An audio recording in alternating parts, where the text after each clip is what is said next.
السلام عليكم ورحمة الله وبركاته. دعوة ديال وان سلامي waxaadna ku soo dhawaataan barnaamij ku saabsan wadabaldega madaxweynaha dawladda Soomaaliya mudane Maxamed Cabdullaahi Maxamed Farmaajo aguusha uu gaaray. Aguushan ayaa waxa ay salkeedu tahay amaano iyo in la xifdiyo hantida qaranka. Maxamed Cabdullaahi Maxamed Farmaajo waxa uu horay u soo ahaa ra'iisul wasaaraha dawladda ku meel gaarka ahayd ee Soomaaliya. waxaana Maxamed Cabdullaahi Farmaajo 6 bilood oo kaliya uu soo noqday ra'iisul wasaare xilligaasi oo ka sabaday magaca baaxadda weyn ee uu ku dhaxleeyay ummadda Soomaaliyeed. waxaana magacaasi iyo waliba sidoo kale shacbiyadaasi baaxadda weyn ay ahayd mid ka dhalatay amaanada xifdinta hantida qaranka. Maxamed Cabdullaahi Farmaajo ayaa waxa uu ka sheekeynayaa sarkaal ka tirsan ciidamada nabad-sugidda Soomaaliya oo ka howlgeli jiray gegida diyaaradaha ee aadan cadda ee magaalada Muqdisho kaas oo diiday in ka badan 1,800,000 oo dollarka Mareykanka oo laaluush loo siiyay. madaxweynaha Soomaaliya oo arrintan ka hadlaya ayaa hadaladiisii waxa ka mid ahaa diyaaradii baan hore ka fuulnay dadka waa yaabeen waxaan ku tagnay Nairobi wax ka yar 800 dollar wajeer baan marnay cadaabkii Soomaalidu ku hayaan baan soo aragnay ilaa waxa loo baahan yahay dadka inay ogtahay dhibka haysta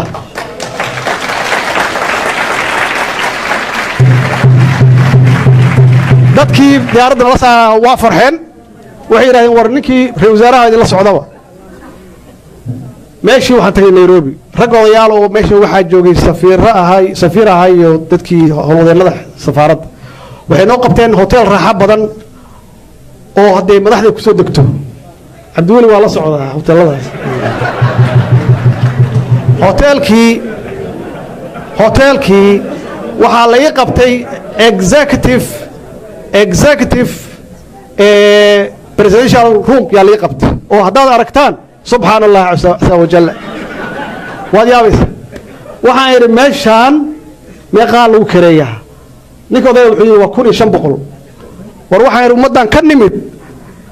ilaahay waa nagu cadaabaya 1,500 hadaan ka bixino meeshaan waxa loogu talagalay ummad baahidi ka tagtay yaa loogu talagalay war anaga ummadan ka soo tagnay waa taqaanaay iga saar meesha markaas yiri ma waa caadiyo رزارياشي مدحونيها دجينا waxaan war aniga shacab baan ahay qolka abu karboon la meeqa markaas wixii waa 150 war soo kale qabo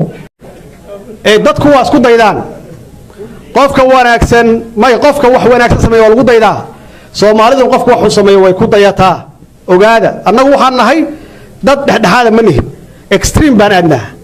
ama meesha ugu fiican baan tageynaa ama meesha ugu halaysan tageynaa meel dhex ma lihin nin waxa jiray aniga fiicnaa marka nin aniga fiicnaa yaa jiray ninkaas wuxuu ahaa nin askari ah waa markaan u bilaawnay shaqaalihii mushahar joogtaa diyaarad baa noo timid oo wada 3 milyan iyo bar oo burcadbadeed u wada 3 nooc cadaan saaran diyaaradii buu galay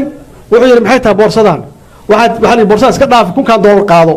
ilaa iyagu waa soo mari jireen meesha markaas waxay arkaan qofka arkaan $1,000 siin jireen wuxuu yiri war kun mar rabay boorsada fura waxay iska dhaaf boorsada 10 qaado wuxuu baayada ku jirto ma naqaan boorsadaane fura horta waxay yiraahdeen 100 qaado waa askari $200 qaata iimaankiisa fiiriya wuxuu yiri 100 qaadan maayo fur boorsadaan waxay la gaareen ilaa $300,000 wuxuu yiri wallaahi waad xiraya kulligiin soo dajiye lacagtii uu qabtay ninkii Soomaalidu hadii saas ahaan leed ka warramo marka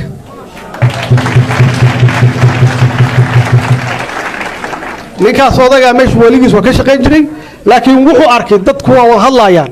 in meesha hawl fiican ka bilaabatay in amaano ka bilaabatay meeshii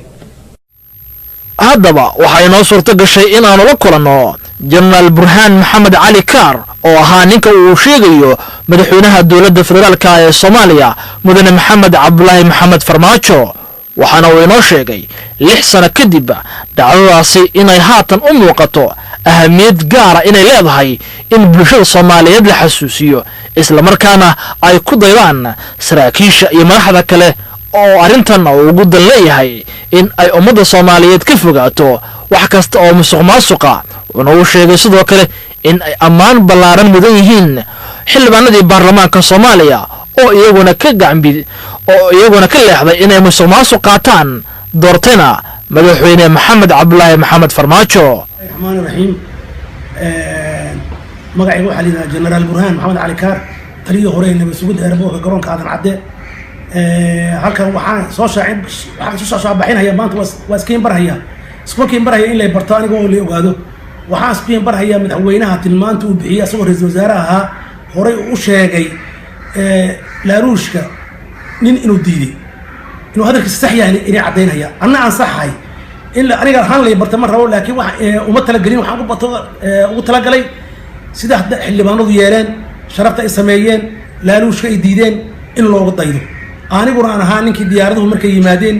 lacagaha ay laaluushka u ballan qaadeen inay siiyaan ay rabeen madaxweynuhu ka hadlay markii uu ra'iisul wasaaraha hore u ahaa sidaa darteed waxaan idin rajaynayaa Soomaaliyay inaad saas xaaraanta iska ilaalisaan waddankiina uu noqdo waddan fiican oo xalaal ku dhaqma oo aan la musuqmaasuqin oo aan laaluush la qaadan nugu dayataan sida ay yeelaan xildhibaanadu ninkay doorteen waa ninka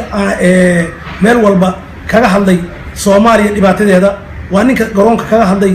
u diiday cid walba inay mataqaana fargelin ku samayso hasaatee maanta ilaahay waa soo nabad celiyo waa xujo ninka isdiinina waa la doortay lama dooran ilaahay baa doortay ilaahigii weynaa azza wa jalla doortay uu soo laabtay waa nin loo soo diray Soomaaliya idoo nina isdaayi isdiinina iyo waa aragteen waqooyi galbeed tir waa goosanay maanta meelay marayso waa aragteen gaalkacyo ciidi gacmooda ku qaadeen waa ciid gacmooda luwadi ku xaqeen badaan ma jira xataa raggii mixnada ku haystay maanta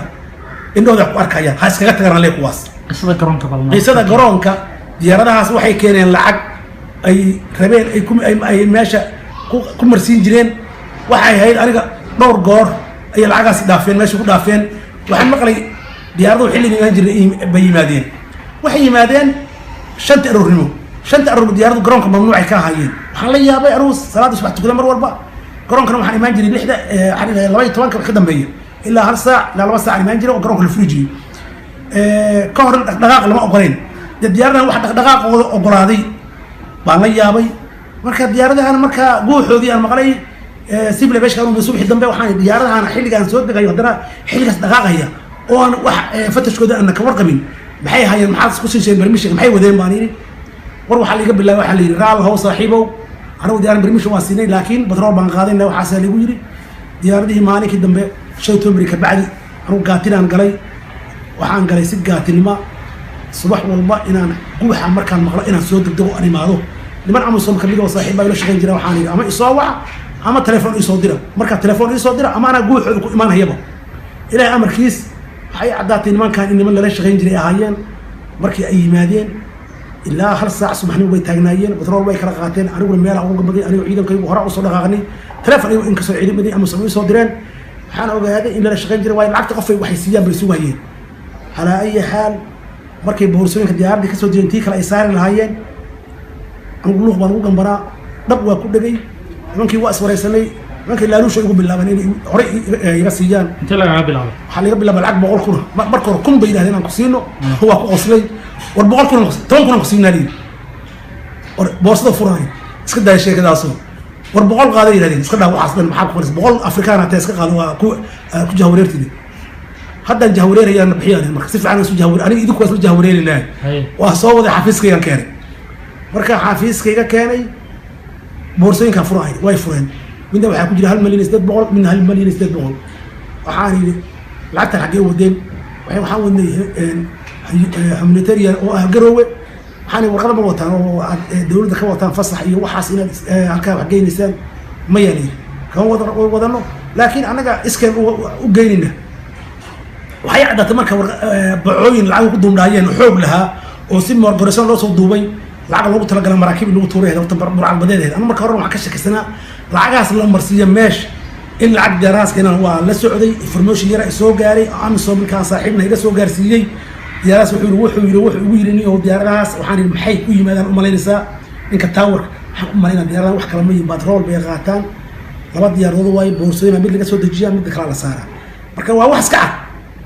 إنه واحد كراهين العقد هاي سيدا درتين العقد واقفتي العقد وحيلة جاري بقول كل لا بقول لا مركب بعض هذا يرهدان مركب بعض مركب مرة يوم حان دقيس توبا خايمين تيناني ذلك هنا دعداني هو عيد قاطية يدك واسفلاتين أو معان تقطي كل عيد قادنا هي الحين قادنا هي وحول بين بوما هران وارت قادنا هي أيام كقطي قواس لما تين توبا كلاتين نبحياني هو المنك هو صاحرة تريها المسؤول وياري وهو شاغي وزير كان جارسيي كان بعد الدولة دي جارسيين دولة حقيقي مسؤول ظهر كي وحقيقي من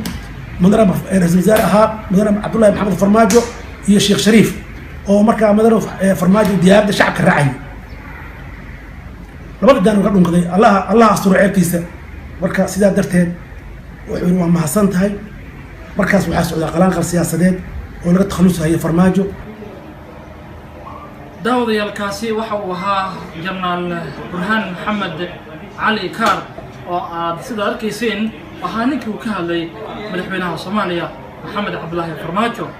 وقهلي أمانة دي أهمية دا وحجيسو تبني برامج كان أنا ومحمد بوطان تامد كان من وكم ظنه سلاسل نبتقول السلام عليكم ورحمة الله وبركاته.